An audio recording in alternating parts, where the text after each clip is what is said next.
Welcome back دوستوں، امید کرتے ہیں آپ خیریت سے ہوں گے۔ خون پینے والی چڑیل کے دوسرے اور آخری حصے میں آپ کو ویلکم کہتے ہیں۔ اگر آپ نے اس سے پہلا حصہ نہیں دیکھا تو پہلے جا کر ہمارے چینل کی ہارر پلے لسٹ میں جا کر اس کی ایپیسوڈ 1 دیکھیں۔ آپ کی یاد دہانی کے لیے ہلکا سا ریکیپ دیتے چلیں کہ یہ کہانی ہے ایک پولیس انسپکٹر کی جو رات کو دیر سے اپنے آفس سے نکلی اور ایک پرانے قبرستان کے راستے سے گھر جا رہی تھی، جہاں اس کی گاڑی خراب ہوئی اور ایک خوفناک چڑیل نے اس پر حملہ کیا۔ حملہ کیسے ہوا یہ آپ پچھلی ویڈیو میں دیکھ سکتے ہیں، اور وہ حملے کے بعد بے ہوش ہو گئی۔ بے ہوش ہونے کے بعد جب وہ ہوش میں آئی تو اس کی زندگی کے 7 سال گزر گئے تھے اور اس سے ایسا لگ رہا تھا جیسے وہ پہلے دن میں ہی ہوش میں آ گئی۔ خیر، اب ہم آگے بڑھتے ہیں۔ پانی پی کر میں اپنے بال پیچھے کرتے ہوئے بولی، کچھ بھی ٹھیک نہیں لگ رہا مجھے، گھر جانا ہے اسی وقت۔ ویسے ہم گھر ہی جا رہے تھے۔ بہن میرے چہرے پر نظریں جمائے بولی، اوکے میں ابھی آئی، تم اپنا دماغ ٹھنڈا رکھنا پلیز۔ اس کے جانے کے بعد میں نے موبائل کا کیمرہ آن کر کے اپنا فیس دیکھا۔ میں پہلے سے کافی الگ دکھائی دے رہی تھی۔ میں اپنے دماغ پر زور دے رہی تھی مگر کچھ یاد نہ آیا۔ یہ اچانک 7 سال ایک ہی دن میں کیسے بیت گئے۔ خیر، ہم گھر واپس آ گئے۔ مجھے اپنا ہی گھر انجان سا لگ رہا تھا۔ کافی کچھ چینجنگ لگ رہی تھی۔ میرے چھوٹے بہن بھائی کافی بڑے ہو گئے تھے اور میں ابھی تک پیچھے 2011 میں کھوئی ہوئی تھی۔ بھلا یہ کیسے ممکن ہے کہ پچھلی ایک ہی رات میں 7 سال بیت گئے ہیں، یا میں کسی گہری نیند میں تھی؟ مگر باقی لوگوں کے مطابق میں ان لوگوں کے بیچ چل پھر رہی تھی، بس کبھی کبھار غصہ بہت زیادہ کرتی تھی۔ اور بہت پہلے مطلب 2012 میں مجھ پر کچھ غیر فطرتی اثرات تھے جو جلد ہی ختم ہو گئے، اور اکثر میں لوگوں کو پہچانتی نہیں۔ بلا میرے کندھے پر زخم کا نشان اب بھی تھا جو کافی پرانا لگ رہا تھا، لیکن مجھے اس بیچ کا کچھ بھی یاد نہیں تھا، جیسے میں نے یہ وقت گزارا ہی نہیں۔ ایک بات اور جو سب سے زیادہ میرے لیے پریشانی کا سبب بن رہی تھی وہ یہ کہ عمران نامی کوئی لڑکا میرے پچھلے 5 سالوں سے بوائے فرینڈ تھا، اور وہ اس چیز کا دعویٰ کر رہا تھا۔ پہلے تو میں نے اسے اگنور کیا، مگر جب اس نے بتایا کہ میں اس کے ساتھ کئی راتیں گزار چکی ہوں اور کچھ نازیبا ویڈیوز مجھے دکھائی تو میرے پاس انکار کرنے کو الفاظ نہیں تھے۔ حالات میرے بس سے باہر ہوتے جا رہے تھے، میں بس پاگل ہونے کے قریب تھی۔ یا تو میری یادداشت ایک دم سے چلی گئی، مگر صرف لاسٹ کے 7 سالوں کا ہی کچھ یاد نہیں تھا، اس سے پہلے کی ساری زندگی مجھے یاد تھی، یا پھر میرا جسم اور دماغ کسی اور کے استعمال میں تھا جو اپنی مرضی سے سب کچھ کنٹرول کر رہا تھا۔ یہ سب باتیں میں کسی کو بتا نہیں پا رہی تھی۔ مجھے خود ہی کچھ پتہ نہیں تھا تو کسی کو کیا بتاتی اور کہاں سے بتاتی۔ لیکن میں اپنے گھر والوں کو میں نے کہا سب ٹھیک ہے، بس ذرا طبیعت خراب ہو گئی۔ اسی طرح اپنی زندگی کو ایڈجسٹ کرنے کا سوچ لیا۔ سب سے پہلے میں عمران سے مل کر اس سر درد کو ختم کرنا چاہتی تھی۔ اس کا گھر 2 محلے چھوڑ کر آگے تھا۔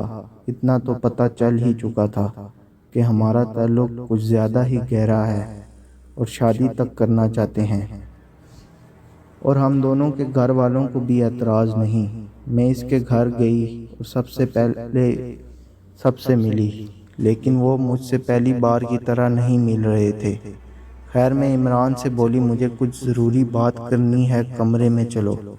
میں ایسے گھل مل رہی تھی جیسے سب نارمل ہے، لیکن میرا دل زور زور سے دھڑک رہا تھا۔ ایسے کسی انجان لڑکے سے اس طرح میں کبھی نہیں ملی تھی۔ مجھے وہ سب ویڈیوز دیکھنی ہیں جو تمہارے پاس ہیں ہماری۔ میں نے اس سے کہا تو اس نے پوچھا کیوں، اس سے پہلے تو کبھی دیکھنے کو نہیں کہا، بس ایسے ہی میں نے ٹال مٹول دیا۔ اس نے اپنا لیپ ٹاپ آن کر کے میرے سامنے رکھا، یہ دیکھو۔ میں ذرا کچھ کھانے کو بول کر آیا اور وہ باہر چلا گیا۔ میں اس کے لیپ ٹاپ پر ویڈیوز دیکھنے لگی جس میں اس کے ساتھ تھی، کہیں گھومنے پھرنے جا رہے ہیں تو کہیں ہوٹل میں کھانا کھا رہے ہیں، کہیں شادیاں اٹینڈ کر رہے ہیں، اتنی ساری ویڈیوز تھی۔ یہ میں نہیں ہوں، میں حیرانگی سے دیکھے جا رہی تھی۔ کچھ رومانس والی بھی ویڈیوز تھی۔ نہیں، یہ سب جھوٹی زندگی ہے، یہ میری مرضی کے خلاف ہے۔ میں نے اس کے لیپ ٹاپ سے ساری ویڈیوز ڈیلیٹ کر دی۔ اتنے میں عمران کمرے میں داخل ہوا۔ جانو ابھی ماما کھانا لے کر آ رہی ہیں، تب تک ہم یہ پیزا کھائیں۔ وہ پیزا کا ڈبہ ہاتھ میں اٹھائے ہوئے اندر آیا اور میں حیرانگی کے عالم میں تھی، چہرے پر ہوائیاں چل رہی تھی۔ جیسے میں نے جلدی سے لیپ ٹاپ بند کیا اور پیچھے دھکیلتے ہوئے اٹھی تو اس کا لیپ ٹاپ ٹیبل سے دوسری پار گر گیا۔ سوری، مجھے ابھی گھر جانا ہوگا۔ میں جلدی سے باہر نکلی۔ عمران کچھ سمجھتا میں اس کمرے کا دروازہ باہر سے لاک کر دیا اور تیزی سے ان کے گھر سے بھاگنے والے انداز میں نکل گئی۔ میں اپنے گھر جا کر کسی سے بات کیے بغیر اپنے کمرے میں گئی اور دروازہ بند کر کے لیٹ گئی۔ میرے موبائل پر عمران کی کال آ رہی تھی۔ میں نے کاٹ کر اس کا نمبر بلاک لسٹ میں ڈال دیا۔ دیر تک سوچتی رہی، آخر میرے ساتھ یہ سب کیا ہوا، کیسے ہوا؟ بظاہر میں نارمل زندگی گزار رہی تھی، پر وہ میں نہیں تھی۔ کون تھی جو میں بن کر ان سب میں رہ رہی تھی؟ پھر اچانک وہ چلی گئی۔ اگر وہ دوبارہ آ گئی تو میں اپنے آپ میں نہیں رہوں گی۔ کسی کو کیا پتا میرے ساتھ کیا ہو رہا ہے؟ وہ بس ایسے ہی سوچتی، نہ جانے کب میری آنکھ لگ گئی۔ شام کو جب جاگی تو میری بڑی بہن پاس کھڑی تھی۔ اسی کے جگانے پر جاگی میں۔ کیا تم ٹھیک ہو؟ اس نے پوچھا۔ ہاں، بس نیند آ رہی تھی، میں نے سرسری سا جواب دیا۔ وہ عمران کی کال آئی تھی، مجھے بتا رہا تھا تم کچھ عجیب برتاؤ کر رہی ہو۔ اس نے تھوڑا ڈرتے ہوئے پوچھا۔ یہ سن کر میرا موڈ خراب ہو گیا۔ عمران عمران عمران، میں اب پک چکی ہوں۔ اس سے بول دو آئندہ مجھے پریشان کرنے کی کوشش نہ کرے۔ یہ سن کر میری بہن پاس بیٹھ کر پھر بولی، دیکھو شبنم، میں جانتی ہوں تم غصے کی بہت تیز ہو، مگر اس بارے میں تمہیں ٹھنڈے دماغ سے سوچنا چاہیے۔ تمہیں پتہ ہے تم عمران سے بہت پیار کرتی ہو۔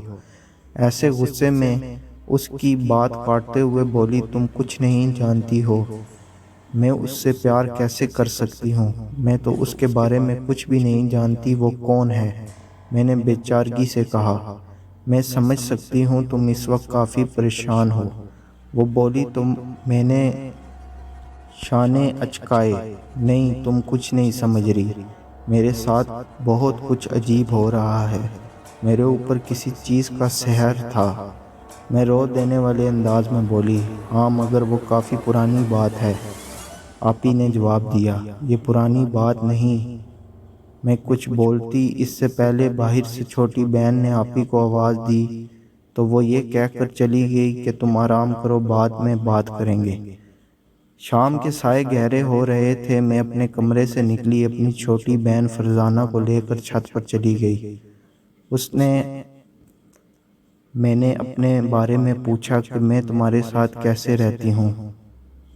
پہلے تو وہ میری بات سمجھی نہیں، پھر جب وہ سمجھی کہ میں کیا پوچھ رہی ہوں تو اس نے بتایا، تمہارے موڈ کا کچھ پتہ نہیں چلتا، ویسے تم کسی کو اتنا بھاؤ نہیں دیتی، بہت کم باتیں کرتی ہو ہم سے۔ مجھ سے ڈرتی ہو کیا تم؟ میں نے پوچھا۔ نہیں، مگر جب تم غصے میں ہوتی ہو تو میں بھاگ جاتی ہوں۔ پہلے جب تمہیں دورے پڑتے تھے تو تمہارے ساتھ جنات تھے، جنات تو چلے گئے مگر تم بدل گئی ہو، فرزانہ بتانے لگی۔ نہیں، وہ جو کچھ بھی تھا میرے ساتھ ہی تھا، میں نے منہ میں کہا جو فری سن نہ پائی۔ ایک بات پوچھوں آپی؟ فری نے سوال کیا۔ ہاں بولو، میں نے کہا۔ تم اکثر اکیلے میں بیٹھ کر ہنستی کیوں ہو؟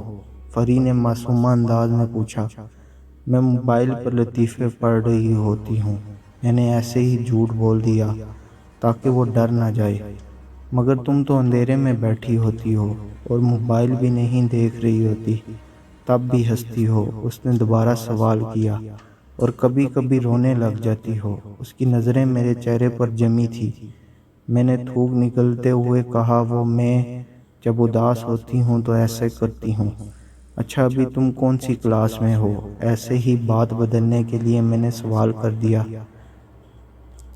کیا آپی، تمہیں پتہ تو ہے میری اسٹڈی مکمل ہو گئی ہے۔ پچھلے سال، فری نے حیرانگی سے جواب دیا۔ میں جا کے دیکھتی ہوں کھانے میں کیا بن رہا ہے۔ میں نے نظریں چرا کر وہاں سے جانے میں ہی عافیت سمجھی۔ مجھے ایسا لگ رہا تھا جیسے میں سب سے دور ہوں اور اپنے گھر والوں کے بارے میں کچھ نہیں جانتی۔ اس شب میں بہت بے چین تھی، نیند بھی نہیں تھی۔ کبھی لائٹ آن کرتی تو کبھی آف۔ مجھے خود سمجھ نہیں آ رہی تھی کیا کروں، اور مجھے سکون کی نیند آئی۔ نہ چاہتے ہوئے بھی میں اٹھی اور کمرے سے باہر نکلی۔ اس وقت رات کے 2 بج رہے تھے، سب لوگ سو رہے تھے۔ میں دیوار سے چڑھ کر باہر کود گئی۔